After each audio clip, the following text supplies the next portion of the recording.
Desmond Johnson Show here on Tobacco Road Sports Radio, tobaccoroadsportsradio.com. Make sure you check out the best of the week every Friday on WTOB 980 AM, 96.7 FM in Winston-Salem, and on WWBG 1470 AM, 5 p.m. on Fridays out in Greensboro, Guilford County. David Glenn joining me from the North Carolina Sports Network. It is Sports Buffet time, college football edition. We're going to get into the ACC Big Four. DG's 4 biggest questions for the ACC Big Four heading into this loaded week of college football, and we'll have Ryan Stone on for best bets, as there's a lot of top 10 matchups that we'll be able to get into on Saturday. So there's a lot of different bets that you can get into on FanDuel or wherever you do it at. It's the Desmond Johnson Show. Let's go ahead and roll the intro. Let's get into it. Live with Desmond Johnson, son, the live is one. Represent NC to the fullest.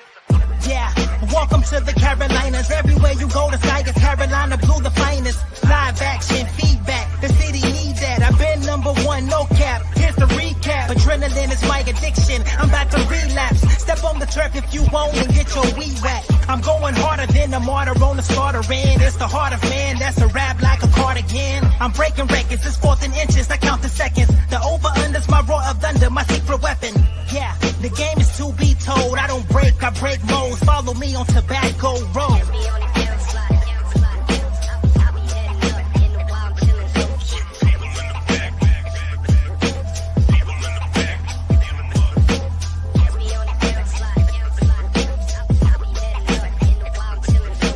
Live with Desmond Johnson, son, the live is one.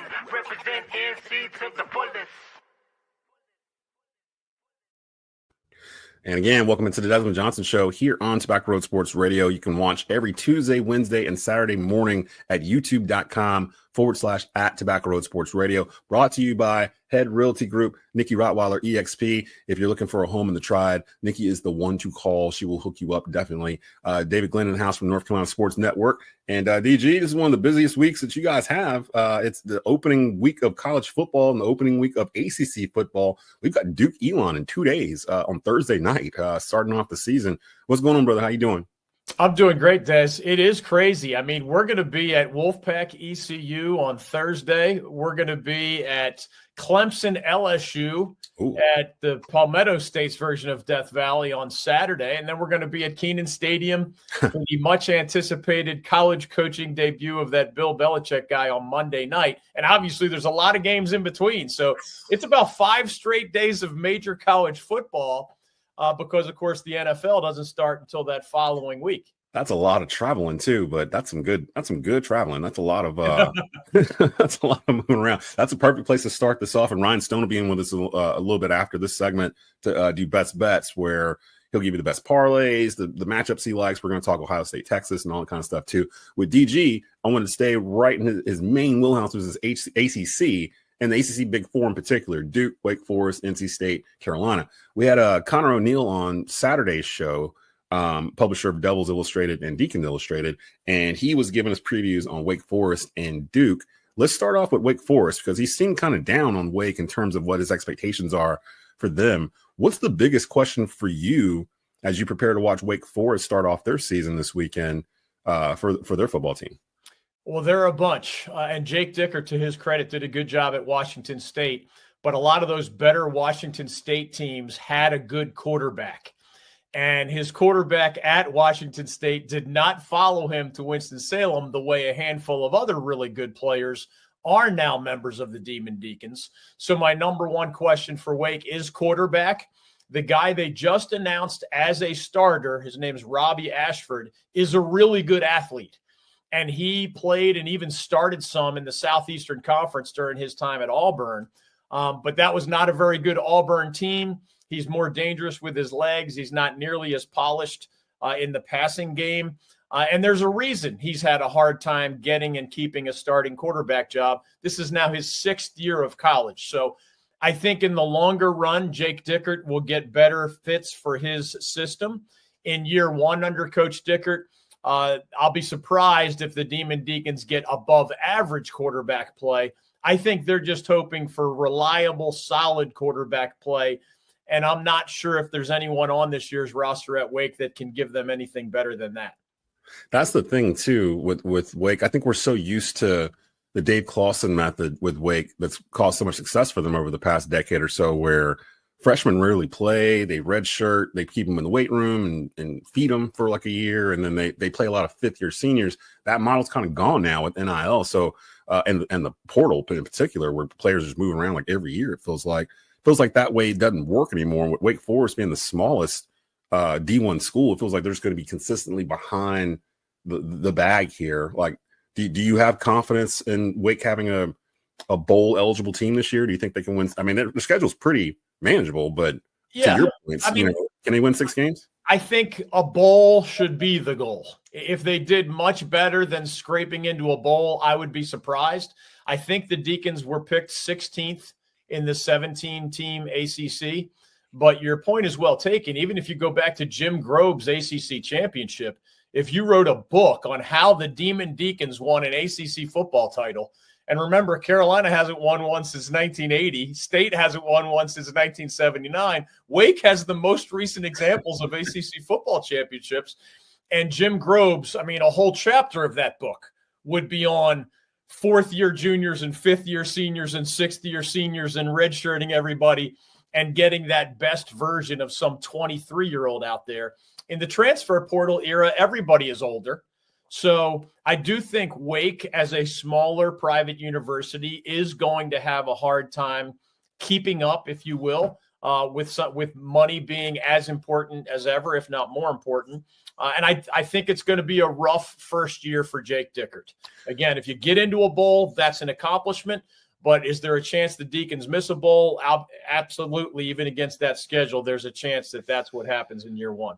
The Deeks taking on Kennesaw State. That's Friday night at 7 p.m. And, I know that the ACC started to claim Friday nights, and there are going to be a lot of Friday night games this year. As a person that does a lot of stuff with high school football, it really bothers me. It really bothers me that they're moving into Fridays to do college football games. There was a couple of games last year, I think, or a couple years ago. A&T played Duke to start the year. It was like a Thursday night game or something like that. And it was a primetime game that we produced over here. And it's strange. Well, Thursdays are fine, especially at the beginning of the year, that kind of thing. You want to get ahead of everybody. But I feel weird about them doing Friday night games like in October or September or whatnot. I feel like it takes away from the high school crowd, but that's just me bone picking. Got David Glenn here from the North Carolina Sports Network on the line talking about the ACC Big Four. Let's go back. We were in Friday, Wake Forest taking on Kennesaw State. There's another ACC game, Georgia Tech taking on Deion Sanders and the Colorado Buffalo.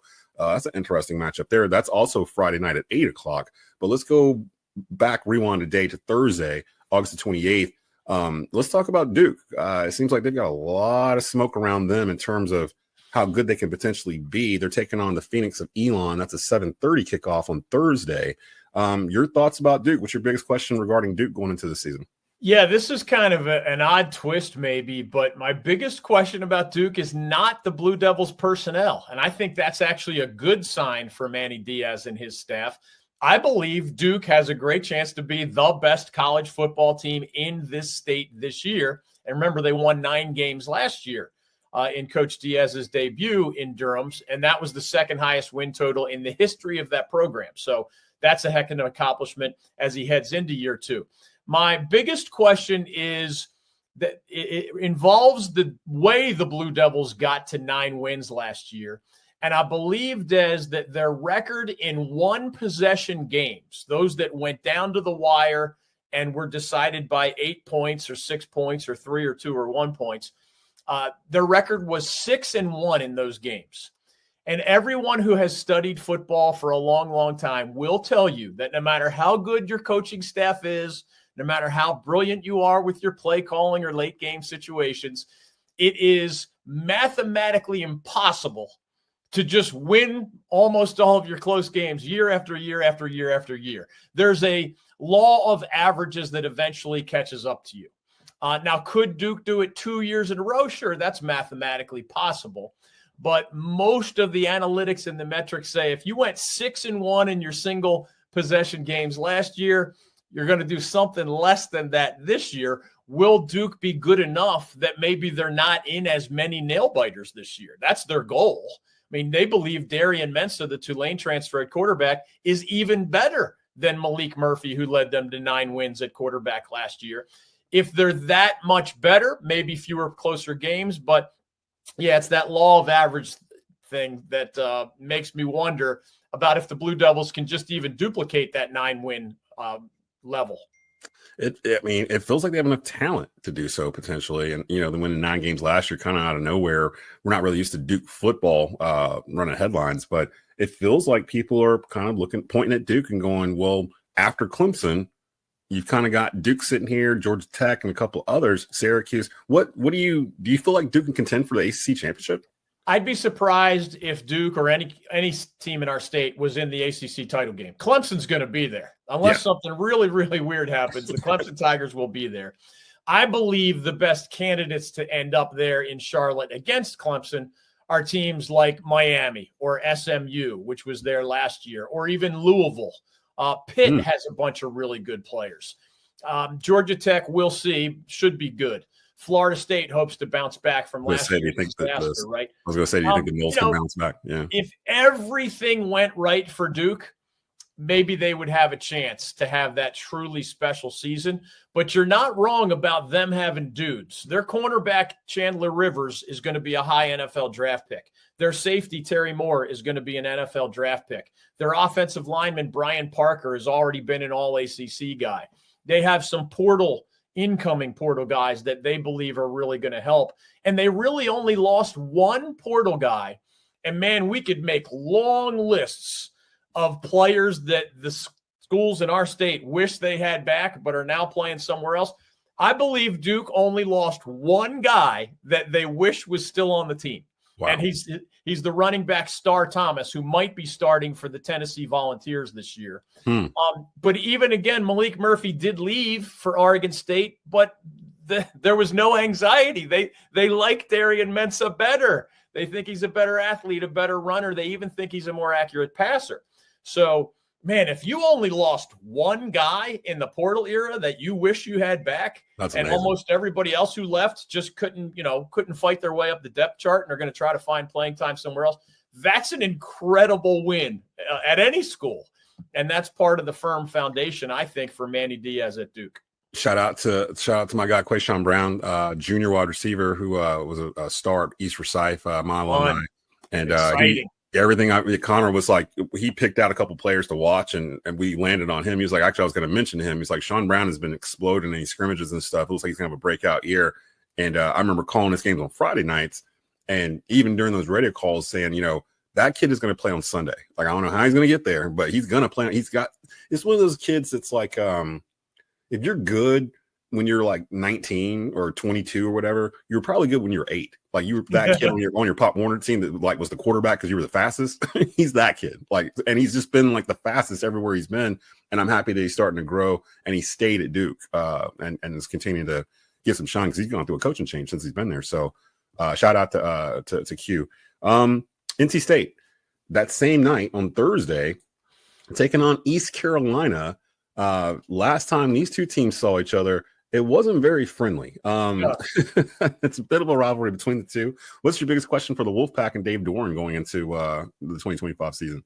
Yeah, this one's a little bit of an odd wrinkle because I actually like the Wolfpack's front seven on defense. I think that can be maybe the strength of this year's team. They have a lot of returning players there, and some of them are healthier than they were last year.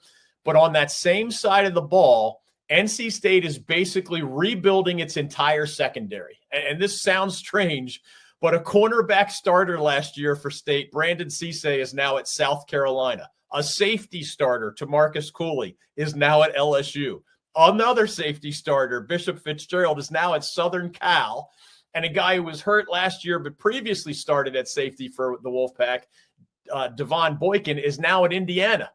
I mean, that's 4 guys in a 4 or 5 man secondary. Aiden White has aged out and moved on. That's a massive reconstruction of a single position room, if you will. Now, they do have talented guys coming in, but for as long as I've covered football at every level, Des, I've heard coaches tell me that the 2 position groups where, of course, you want talent, you want that at every position, but the 2 rooms where cohesion and chemistry and understanding each other and knowing where each other is going to be. The 2 rooms are the offensive line and the defensive secondary. You can have the most talented guys in the world back there, But if they're not working in cohesion, man, in the secondary, one mental mistake. If Dez is the safety and I'm the corner and I think you're going to do this and you do that, that's a touchdown, man. If you make a mistake at defensive end, you might just get pancaked and it's an 8-yard gain. If we make a communication error in the secondary, man, that's probably 7 points if the quarterback notices it. So we'll see how that plays out. Again, they do have talented newcomers and a small number of experienced returnees in the secondary. But it's going to be interesting to see because, remember, Tony Gibson, the Wolfpack's legendary defensive coordinator, is now the head coach at Marshall. So you have not only this personnel change in large numbers at the same position group, but you also have the loss of a brilliant defensive coordinator. How does that play out? We'll see, starting with that game against ECU at Carter Finley on Thursday night. I was just sitting there looking through Dave Doran's records because Dave Doran's been there since 2013, and he was rattling off 8-win, 9-win seasons for a little stretch right around the beginning of COVID, really 2020 onward. 8-4, 9-3, 8-5, 9-4. But I'm looking at his bowl record. He has not won a bowl game since 2017 against Arizona State in the Sun Bowl. They've lost every bowl game they've gone to. Those 9-win seasons have resulted in losses. They lost in the Gator Bowl in 2018 to Texas A&M. They lost to Kentucky in the Gator Bowl in 2020. They were so mad when that one bowl got canceled during the COVID year because the Holiday Bowl. They had 9 wins, had a chance to get to 10. 10 or more wins has only happened one time in Wolfpack football history. Yeah, and they thought that would be the year. Of course, the game ends up being canceled, and they were mad about the details of how that was canceled. But fun fact for you, since you brought it up. There's more than 130 teams in FBS level football. There are only 5 head coaches who have been at their current school longer than Dave Doran has been at NC State. He is 6th on the longevity list. That's just crazy. I'm trying to think of who's ahead of him. Obviously, Dabo's ahead of him. Dabo, yeah. Kirk Ferentz at Iowa is number 1 on that list. James Franklin, Penn State? I'd have to look it up, to be honest. Those are just a few that I remember being in front of Dabo. That's crazy. Yeah, that's in front of Dave Doran. But yeah, there's only 5 ahead of him. Wow. So I mean, they're now last year finishing 6 and 7. They lost to East Carolina in the Military Bowl, and that kind of ended in fisticuffs or whatnot.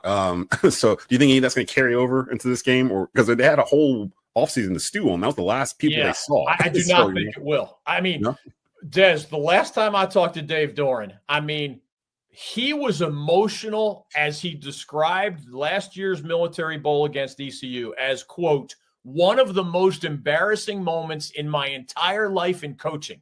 It was almost like steam was coming out of his ears while he was answering the question, because win or lose, he's like, did I like losing to East Carolina? Of course not. But was I infinitely more embarrassed at our players not handling themselves appropriately in essentially what was a kneel down situation at the end of the game, and everything just went sideways, and there were 8 ejections at the end of that. He was truly deeply affected by that, because whatever his record is, he's the type of man who's wired in a way that he wants to be remembered for his guys playing with a certain effort level, a certain intellect level, a certain toughness level, but also a certain level of just sportsmanship and smarts. And he thought that they abandoned those principles in that moment. And that's why I do not think anything bad of that sort will happen on Thursday night at Carter Finley. It's crazy too, because it just reminded me that wasn't the only bowl that ended in a fight last year. It was a couple of them. It was something going around or whatever. I remember it was a couple of them. It kind of ended like that way. So it was weird. The frustration was kind of getting let out that way by the kids. David Glenn joined us here from the North Carolina Sports Network, just doing a quick sports buffet, ACC Big 4 edition as the ACC football season gets ready to kick off here in 2 days on Thursday, with NC State and Duke kicking off respectively against their opponents at 7:30 p.m. on Thursday. Once you get to the end of the weekend, you get to Monday, Labor Day, and it's Bill Belichick, his debut. North Carolina Tar Heels taking on TCU Monday, September 1st at 8 p.m. With all the media hype and everything else that surrounded Bill Belichick and his girlfriend and NIL money and portal transfers and all this kind of stuff, what's the biggest question for you for the Tar Heels as they open up the Bill Belichick era on Monday? in the general sense, it might be something we talked about on a previous show. It's the lack of high-end talent. And I do believe Bill Belichick and his staff are recruiting well for future years. But if you look at this year's Carolina team, I don't think it has as much high-end talent as even last year's Carolina team or some of the other recent Mac Brown teams. I mean, Omarion Hampton became a first-round NFL draft pick as a running back last year, right? I mean, that's high-end talent.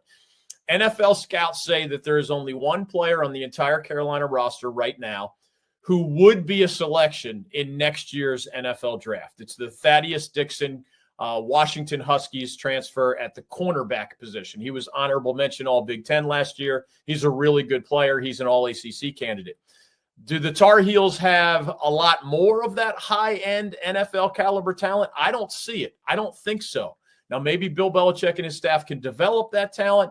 Again, he is recruiting well, so this could be only a 2025 problem in Chapel Hill, where the talent level takes a significant jump in 26 and 27 because of that recruiting.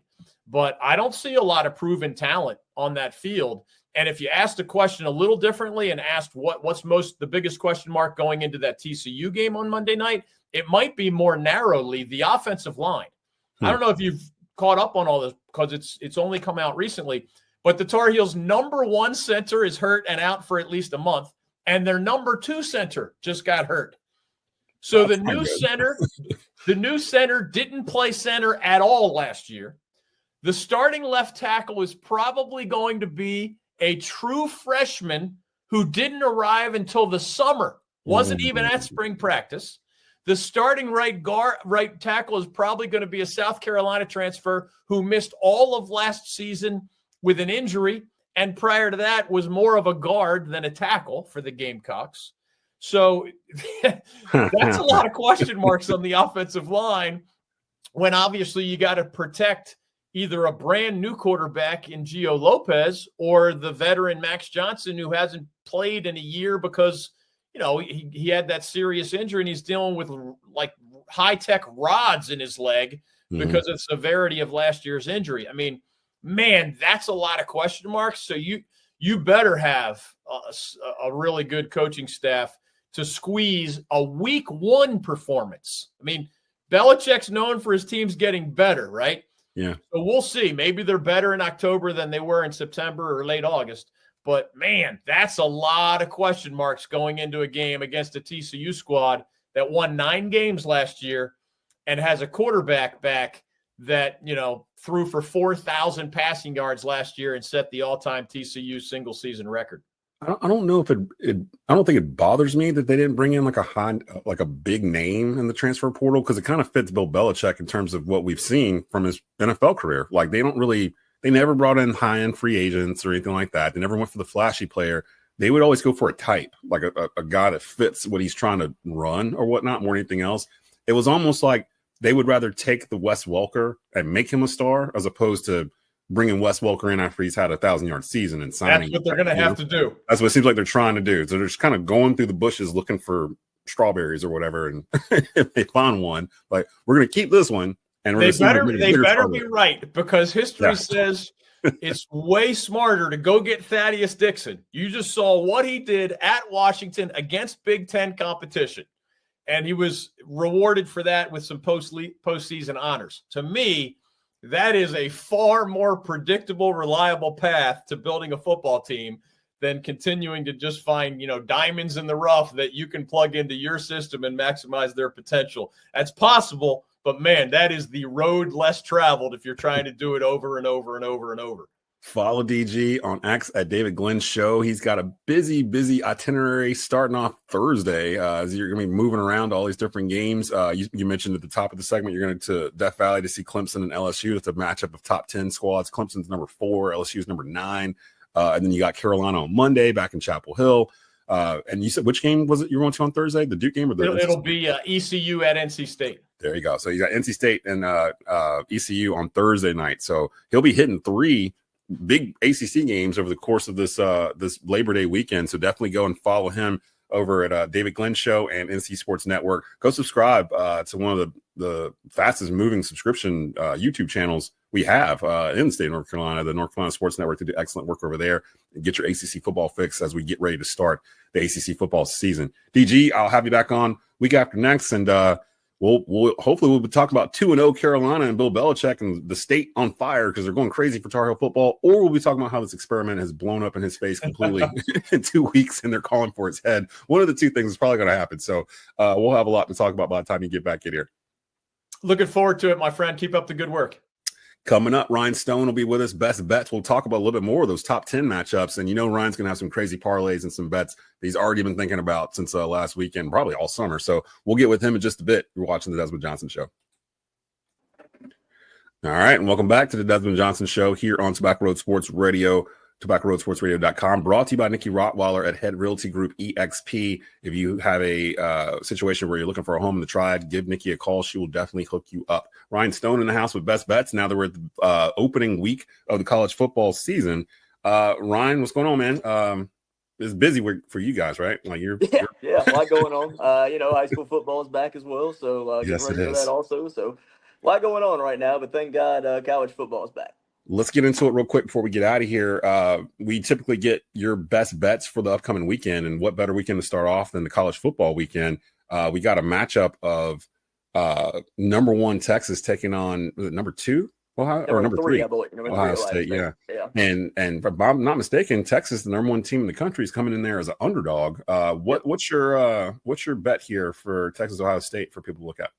Well, I like the under in this game, under 47.5. I think these are going to be 2 really good defenses. Texas is loaded on that side of the ball. Caleb Downs for Ohio State might be the best defensive player in the country.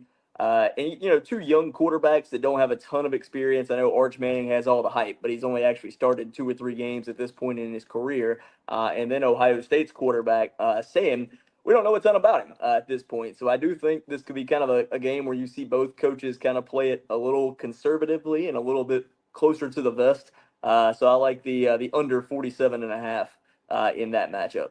Yeah, that's a Saturday 12 o'clock noon kickoff. Actually, might be able to watch that game. I've got A&T taking on Tennessee State. We've got that on Tobacco Road. Saturday, 4 o'clock pregame with Donald Ware and Al Swan. 4:30 kickoff live from Nashville. We'll have that here, and we'll have it on terrestrial radio throughout the Triad. I'm sitting there trying to think if I don't think it's ever happened before where a number 1 ranked team has come into anywhere as an underdog. Do you feel like Texas is the number 1 team in the country? I think a lot of it has to do with Arch Manning. I think that defensively that they are loaded. I don't know that there is a true number 1. So I kind of give the voters a little bit of a pass this year. I don't know that there's a true favorite going into this season, which I also think is a good thing because it makes things really interesting. That's actually a good place right there. All the hype with Arch Manning coming in with Texas, finally getting a chance to start after being behind Quinn Ewers for the past 2 years or whatnot. Your thoughts on Arch? From what we've seen, he looks like he's the real deal, but this will be the first time we really see him as like the guy at Texas. Texas is loaded. This is definitely going to be his biggest test of his career going into play at Ohio State on Saturday at noon. He's never played in an environment like this, so we're going to find out real quick on Saturday what he's made of. What I do know is he's a heck of an athlete, so I do expect them to use his legs a ton in this game. So I expect to see him. If there's any rushing props for Arch Manning that end up coming up later in the week, that's something I could look at placing a bet on as well, because I do expect them to use his legs. I know you're a Florida State fan.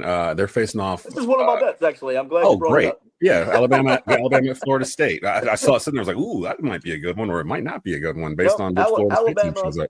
Alabama minus 13.5. Yeah, I'm on Alabama. I think, and it's not even necessarily. I do think Florida State will be better this year. I just think Alabama eventually is going to wear them down. Alabama brings back 15 starters from last season. I think they'll be way more consistent at quarterback now that Milroe is not there. And for Kalen DeBoer, it's year number 2 under him, and he now has his offensive coordinator from Washington over with him on his staff as well. So I expect that to help a lot. So I think. I do think Florida State's going to be better, but I just eventually think that Alabama will wear them down and win this one and cover the minus 13.5. Okay, so you got Alabama favorite 13.5 there, and then the other one was LSU at Clemson. Looks like Clemson's favored by 3.5 right now. Also that one, because that might get tighter as we get closer to the game day. That's the that's what I'm kind of waiting to see if that gets down to 3. I do like Clemson. I think their defensive line is going to give LSU a lot of trouble, even though I like Garrett Nussmeier, and I think LSU is going to be really good this year. I just kind of lean towards Clemson's defensive line in that matchup. But again, I don't have a bet on that one at this point, just because I think it could be closer as we do get closer to time. I do have a bet on a Thursday night game, actually, for an in-state matchup. You've got East Carolina and NC State matching up on Thursday night. This is a revenge spot for NC State. These two teams played in the bowl game in December. East Carolina knocked them off 26-21. This is an NC State team that brings back C.J. Bailey at quarterback as a sophomore, so way more experience. They bring back 15 starters.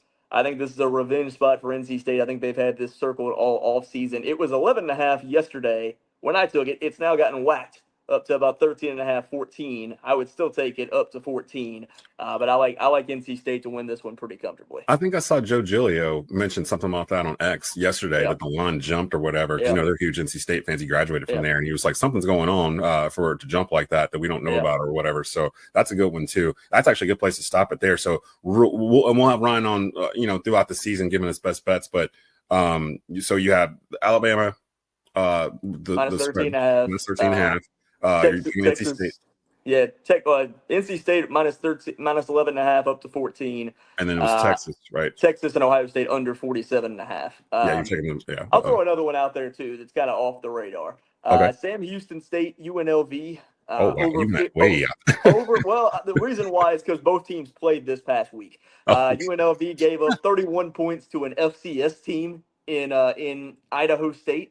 And this is the Sam Houston State team that gave up 41 points to Western Kentucky last week. So I expect a ton of points in that game. So over 59.5. Oh my God!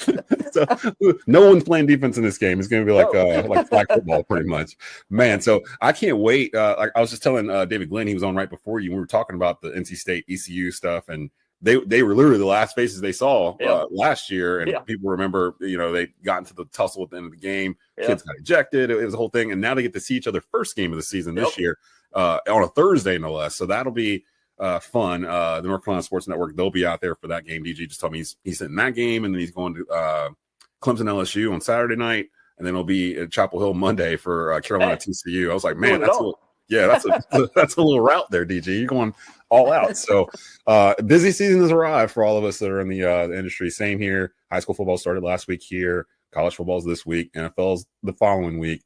And again, like I said, A&T taking on Tennessee State this Saturday on Tobacco Road. Sports Radio, 4:30 kickoff with Donald Ware. We'll have the pregame at 4 o'clock for you here on the Aggie Sports Network. But we got to get out of here. Everybody get back.